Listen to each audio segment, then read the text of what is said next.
কয়েকদিন আগে মালদাতে মোদিজি এসেছিল না ভাইজান।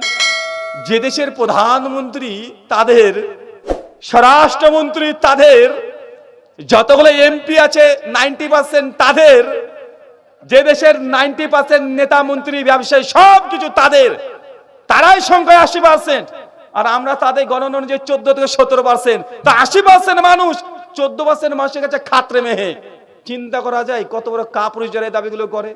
কিছুদিন থেকে বলছে না, আগার পশ্চিম বাংলাতে যদি মুসলমানের সংখ্যা বেড়ে যায় তাহলে তোমাদের হিন্দুদেরকে মেরে বের করে দিবে। প্রচার করছে না, খুব বলছে না, এবং বলছে মুসলমান সংখ্যা যেখানে বেশি হয়ে যায় অমুসলিমরা টিকতে পারে না, হিন্দু খাত্রে মেহে।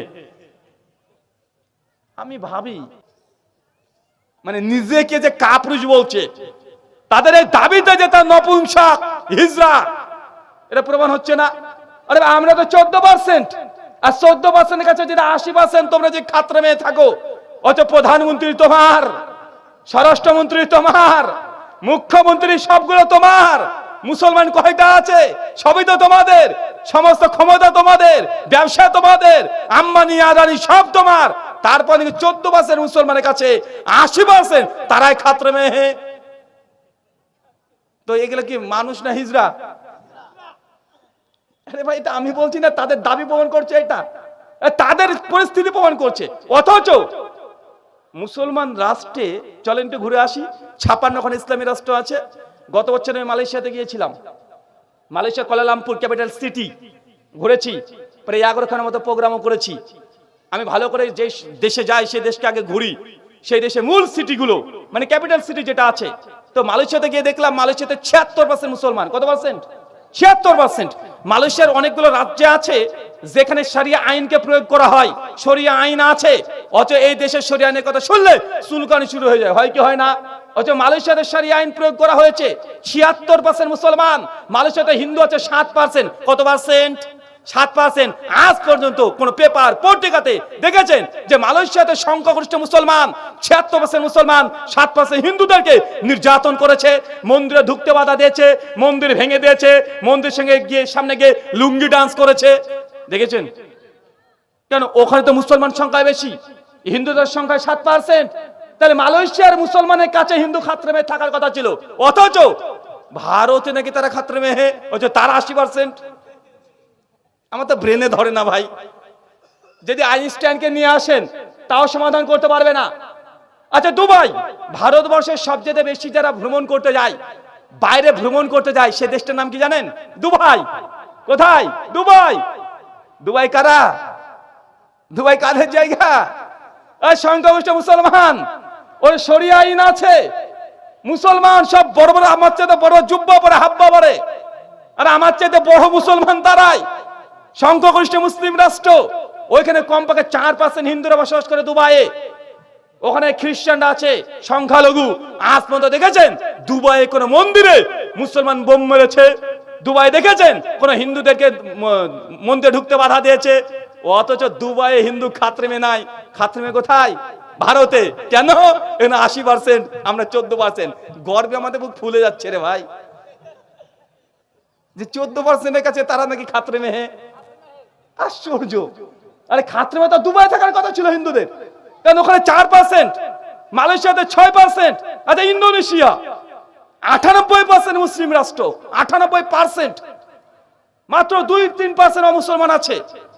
অথচ আমাদের বড় বড় যারা নেতা আছে, যারা গর্বে গর্ভবতী হয়ে যায়, তারা আবার বলছে যে দেখো ইন্দোনেশিয়া মুসলিম সংখ্যাগরিষ্ঠ দেশ, এই দেশে রামায়ণ পড়ানো হয়, রামায়ণ চর্চা করা হয়। ভাই এরা বলেন তো, গোবর না খেলে এই কথাগুলোকে ডবল স্ট্যান্ডার্ড কেউ করতে পারে না। কেন বলেন তো? বলছে মুসলমান রাষ্ট্রে মুসলমানের সংখ্যা বেশি হয়ে গেলে হিন্দুদের উপরে নির্যাতন হবে, হিন্দুদেরকে হত্যা করে দিবে। আবার উদাহরণ দিচ্ছে কি? ইন্দোনেশিয়া 98% মুসলমান, মাত্র 2% হিন্দু। ওই দেশে রামায়ণ পাঠ করা হয়। তাহলে কি সমাধান কি আসলো? যে মুসলমান যেখানে বেশি, হিন্দুদের নিরাপত্তা তো আছে, তো আছে, রামায়ণও পড়া হয়, তো এটা মুসলিমের পক্ষে গেল না বিপক্ষে গেল? আরে আমাদের, আরে ভাই ও যে দাবি করছে তার বিপক্ষে যাচ্ছে না, তো এরা কোন লেভেলের মানে ডেট ওভার হওয়া জিনিস খায় আপনি চিন্তা করছেন? ডেট ওভার হওয়া নচেত এই দাবিগুলো কেউ করতে পারে শিক্ষিত সমাজে? আচ্ছা আপনি দেখেন পৃথিবীর আরো রাষ্ট্র আছে, মুসলমান রাষ্ট্র আছে না নাই? সৌদি আরব একদম পাক্কা মুসলমান। ওই মিডিল ইস্ট থেকে তো ইসলাম ধর্মের সম্প্রচার হয়েছে না? আল্লাহ নবীর কোরআন ওখানে এসেছে, ওখান থেকে প্রচার হয়েছে। তো সেই সব রাষ্ট্রে আজ পর্যন্ত কোনো অমুসলিম হিন্দু দাদারা যায় ভারত, এই সৌদি, দুবাই, কুয়েত, কাতারে যায় কি করতে যায়? ইন্ডিয়া থেকে কি করতে যায়? লেবারি খাটতে অনেকে যায় না?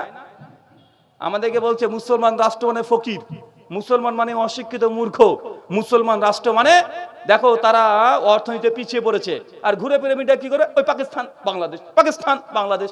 কেন তোমার চোখে কি ঠেকেছে? ঘুরে ফিরে দুটো জায়গায় মানে কুয়ার ব্যাং হলে যা হয়, মানে কুয়োটাকে সমুদ্র মনে করে। ওই যে মুসলমান রাষ্ট্র দেখবে মানে মুসলিম শরিয়া আইন প্রয়োগ করলে সেই দেশ অর্থনীতিতে নেমে যায়। দেখো পাকিস্তান খেতে পায় না, দেখো বাংলাদেশের কি হালাত হয়ে গেছে। জানো এই দুটো জায়গাতে তুমি কুয়ার ব্যাঙের মতো শুধু দেখতে পাও কেন? একটু দূরে তাকিয়ে দেখো, পৃথিবী তো ছোট নয়। এখন এআই এর যুগ, AI, chat GPT, DeepSeek, Grok, এখন এদের যুগ। মানুষকে বোকা বানানো তো সহজ নয়। আচ্ছা বলেন তো সৌদি আরবের টাকাকে কি বলা হয়? রিয়াল। সৌদি আরবের 1 রিয়াল সমান ইন্ডিয়ান ক টাকা? কম করে 20 থেকে 26 টাকা আপ ডাউন করে কি করে না? মানে সৌদির 1 টাকা দিলে ইন্ডিয়ান ক টাকা দেবে? কমপক্ষে 22 থেকে 26 টাকা দেয় না? তো এটা তো মুসলিম রাষ্ট্র, অর্থনীতিতে পিছিয়ে না গিয়ে। হ্যাঁ, দুবাইও তো তাই। মালয়েশিয়ার টাকাকে বলা হয় রিঙ্গিত। মালয়েশিয়ার 1 রিঙ্গিত মানে 1 টাকা সমান ইন্ডিয়ান 22 টাকা। তো ওটা তো মুসলিম সংখ্যাগরিষ্ঠ দেশ, তখন টাকার পরিমাণ ভারতের চাইতে বেশি না কম? কথা বলেন। আচ্ছা কুয়েত, মামু, কুয়েতের 1 টাকা মানে ইন্ডিয়ান ক টাকা? 256, মানে 250 থেকে 300 টাকা আপ ডাউন করে। তো মুসলিম রাষ্ট্র যদি হয়, মুসলিমরা সংখ্যাগরিষ্ঠ যদি হয়ে যায়, সে দেশে নাকি জিডিপি কমে যায়, সে দেশে নাকি না খেয়ে মরে। তো কুয়েতের 1 টাকা মানে ভারতের 300 টাকা। এইসব কথা বলতে তোমাদের লজ্জা লাগে না? আর আমি নিজের দেশকে নিয়ে গর্ব করব, কিন্তু এদের কথা শুনে যা মনে হয় বারিকার মানুষ যদি এই কথাগুলো শোনে ভাববে যে ভারতের মানুষের এত মূর্খ। কিন্তু আমরা তো থেকে মূর্খ দেখতে চাই না, এর শিক্ষিত দেখতে চাই। আর নিজের দেশকে নিয়ে আমরা গর্ব করি, ফখর করি। কিন্তু এইসব খবরের নামে গবর বড় কিছু, এরা সারা দিন ধরে এই করে হিন্দু আর মুসলমানের মারামারি লাগানোর চেষ্টা করে কি করে না? কথা বলেন। আল্লাহ সুবহানাহু ওয়া তাআলা এদেরকে তুমি বুঝার তৌফিক দান করে, আমিন। সম্মানিত সুধী, আমি কোন রাজনৈতিক বক্তা না। যেহেতু মুসলিমদের উপর অভিযোগ আছে, জবাব দিতে হয় কি হয় না? আচ্ছা, মুর্শিদাবাদের নাম শুনে এখন বাইরে গেলে একটু ভয় লাগছে আমার। কারণ যদি একবার জিজ্ঞেস করে এই কোথা থেকে এসেছিস, আর মুর্শিদাবাদ, তাতে বিপদ রে ভাই। যদি আমরা খাতা কলমে মুর্শিদাবাদ লিখি, কিন্তু আমরা আসলে পড়ি নদিয়ার মধ্যে, মানে আমার বাড়ি থেকে 1.5 কিলোমিটার পরে শুরু হয়ে যায় নদিয়া। তো ভাবছি তো কোন হিন্দু বা মুসলমানের সঙ্গে সম্প্রীতি নষ্ট হোক, এটা আমি চাই না। আমি চাই যে সত্যগুলো মানুষ দুই দিক থেকে পর্যালোচনা করুক। তারা দেখুক, একটা জাতিকে, একটা ধর্মকে, একটা ব্যক্তিকে, একটা গোত্রকে ডিমোলাইজড করে দিয়ে কখনো সে রাষ্ট্রকে, দেশ কখনোই চূড়ান্ত শীর্ষে স্থান যেতে পারে না। জাপানের দিকে তাকিয়ে দেখেন, জাপানে 2টো বোমা, হিরোশিমা নাগাসাকি 2টো শহরে 2টো বোম ফেলার কারণে জাপান ধ্বংস, স্তূপ ছাড়া আর কিছুই ছিল না। কিন্তু এই কয়েক বছর, মাত্র 60 থেকে 70 বছরে জাপান আজকে টেকনোলজি সবচেয়ে উন্নত। আজকে আমরা ভারতবর্ষের মানুষের জাপানে চলে যাই উল্টো ট্রেন দেখতে। জাপানকে আমরা বলি যে এই গোটা বিশ্বের চাইতে তা 50 বছর আগে আছে, বলি কি বলি না? অথচ তারা একটা সময় হিরোশিমা নাগাসাকি 2টো শহরে বোম ফেলে জাপান ধ্বংস বিশেষ হয়ে গেছে। কিন্তু আজকে দ্রুত 50-60 বছরে এত উন্নত তারা হয়েছে। কেন হয়েছে? কারণ সে রাষ্ট্রে কোনো ধর্ম নিয়ে রাজনীতি হয় নাই। এ ছোট ও বড় একটা কমিউনিটিকে নিচে দেখিয়ে আপনি সে রাষ্ট্রের মধ্যে কখনো রাষ্ট্রকে উঁচু করতে পারেন না। অবশ্যই যদি রাষ্ট্রকে যদি সঠিকভাবে পরিচালনা করতে হয়, রাষ্ট্রের যদি উন্নতি চান, রাষ্ট্রবাদী যদি হতে চান, তাহলে তার কাজ পরিবারের মতো সবার সঙ্গে ব্যবহার করা। কেউ আমার আপন, কেউ আমার সৎ না। কেউ খারাপ হতে পারে, যে খারাপ হয় তাকে বেশি সময় দিতে হয় কি হয় না? এই দেশটাকে মনে করতে হবে নিজের পরিবার। দেশের নাগরিক হচ্ছে এক একটা সন্তানের মতো। কে হিন্দু, কে মুসলমান, কে খ্রিস্টান, কে নাস্তিক, যিনি রাষ্ট্রের দায়িত্ব পালন করে সে যে দেখতে যায়, তাই রাষ্ট্র কখনো এগোতে পারে না। তার জ্বলন্ত দৃষ্টান্ত জাপান। দেখেন জাপানে সব নেই, দেখেন চীন, আর চীনের জনসংখ্যা ভারতের জনসংখ্যা কাছাকাছি, তারপরে চীন গোটা বিশ্ব জগতে আজকে তার উন্নত হয়েছে কি হয় নাই। যদি পরিচালনা করতে হয়, রাষ্ট্রের প্রত্যেক জনগণ সন্তানের মতো দেখতে হবে। চীন গোটা বিশ্ব জগতে আজকে উন্নত হচ্ছে কেন? ধর্ম নিয়ে কোনো রাজনীতি নেই, আছে নাকি কথা বলেন? যেসব রাষ্ট্রগুলোতে দেখেন পৃথিবীতে সর্বশীর্ষ হয়ে গেছে ভারতবর্ষ, আমি আগে আলোচনাটা বললাম না, যে সময় আমেরিকা ইউরোপ কান্ট্রিগুলো অন্ধকারে বসে বসে ঘুরে বেড়াতো, জিন্দেগিতে লাইট বাল্ব দেখেনি, সেই সময় তো অন্তত কলকাতা শহরে মানুষ লাইটে, আলো সোলা লাইটে তারা পড়াশোনা করতো। চিন্তা করেছেন? এটা ভারতের ইতিহাস। পৃথিবীর সমস্ত সভ্যতা চাইতে ভারতবর্ষের শিক্ষিত জাতি ছিল, কিন্তু এত শিক্ষিত জাতি হওয়ার পরেও ভারতবর্ষ পিছিয়ে যাচ্ছে কেন? তো কেন পিছিয়ে যাচ্ছে? মৌলিক কারণ, আমরা ধর্ম নিয়ে রাজনীতি করতে শুরু করে দিয়েছি। না, ধর্ম যারা পালন করছে ধর্ম পালন করতে যান। রাজনীতির ব্যক্তিরা যদি এই ধর্মের মধ্যে মুখ ঢোকাতে যায়, অনেকটা কি জানেন, ঠাকুর ঘরে কুকুর ঢুকে যাওয়ার মতো, অপবিত্র করে ছেড়ে দিবে। তাই আমাদের হিন্দু এবং মুসলমানের প্রথম কাজ দুটো পরামর্শ। এক, যতগুলো মিডিয়া আছে, নিউজ চ্যানেল আছে, এদেরকে অবিশ্বাস করেন। কি করবেন? বিশ্বাস করবেন না। বিশ্বাস করলে মনে হবে এই হিন্দু লোকটা আমার শত্রু, পাকা শত্রু। তাই মনে হবে যে মিডিয়াকে যে বিশ্বাস করে ফেলেন। আবার মনে হবে মুসলমানরা মনে করবে এই হিন্দুটা আমার শত্রু, আবার হিন্দুরা মনে করবে এ আমার শত্রু। কিছুদিন আগে আমি একটা ট্রেনে সফর করছি, তো রাত্রি 1টার দিকে আমি গাড়িতে উঠেছি ট্রেনে। আমার কাঁধে একটা ব্যাগ আছে, স্কুল ব্যাগ, উঠেছি। হঠাৎ করে দেখছি ট্রেনের কামরার বেশ কিছু মানুষ আমার দিকে হাঁ করে তাক করে তাকিয়ে আছে, মানে আমাকে দেখে ভয় পাচ্ছে। ভাবছে কি আবার একটা হুজুর ট্রেনে ঢুকে বললে, কাঁধে আমার ব্যাগও দেখছি কোন বোম টোম মেরে উড়িয়ে না দেয়, মানে আমাকে দেখে ভয় পাচ্ছে। আর আমি আবার ভয় পাচ্ছি, আল্লাহ ইনি কি আমাকে জঙ্গি মনে করছে নাকি এরা? কোন আমাকে না যে ট্রেন থেকে ধাক্কা মারে ফেলে দেয়, মানে ও আমাকে ভয় পাচ্ছে, আমি ওদেরকে দেখে ভয় পাচ্ছি।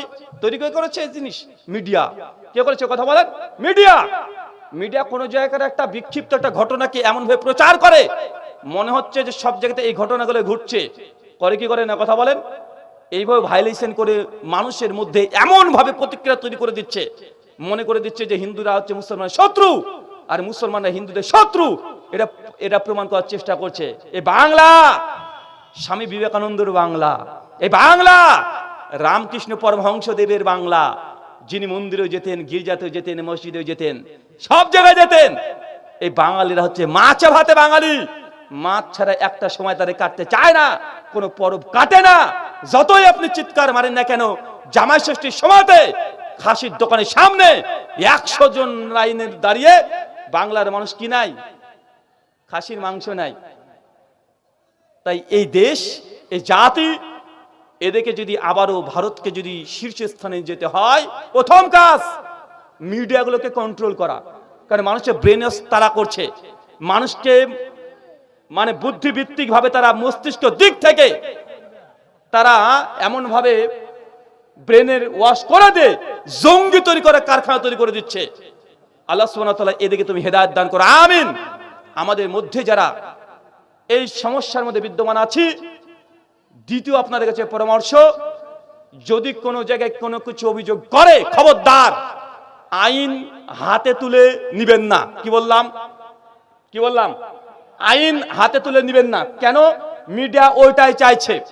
মিডিয়া ওটাই চাইছে যে আপনাকে একটু উস্কিয়ে দিবে, আপনি একটা গাড়ি ভাঙবেন, ওরা এসে ক্যামেরা করবে, ক্যামেরা করে দিনের পর দিন তারা মিডিয়াতে দেখাবে, বলবে দেখো মুসলমান জঙ্গি, তার দেশটাকে দখল করে নিল, দেশটাকে পাকিস্তান করে নিল, দেশটাকে বাংলাদেশ করে নিল।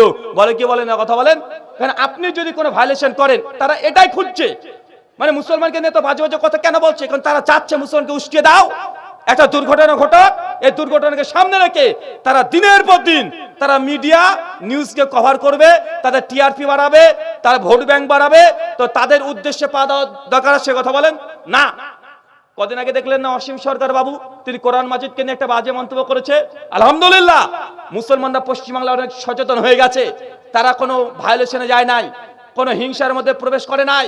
মুসলমানরা একাডেমিক ভাবে তারা সরকারি প্রক্রিয়ার মধ্যে তারা কি করেছে, জায়গায় জায়গায় গিয়ে কেস ঠুকে দিয়েছে, তারা আইনকে সম্মান রেখে তারা কেস ঠুকে দিয়েছে। এটা অনেক দামি একটা কাজ হয়েছে। তবে আমরা কি, যেহেতু আলেম মানুষ, আমরা ধর্ম নিয়ে চর্চা করি, কোরআন মাজিদ আমরা পড়েছি, আমরা বলেছিলাম অসীম সরকার বাবুকে যে আসেন আমরা একটা একাডেমিক ওয়েতে আমরা ডিবেট করি, একটা হেলদি ডিসকাশন করি, একটা রুম আমরা ভাড়া নিই। যদি মনে হয় যে না এটা সম্ভব নয়, এখন অনলাইন প্ল্যাটফর্ম হাজার হাজার মিডিয়া অনলাইন আছে না নাই?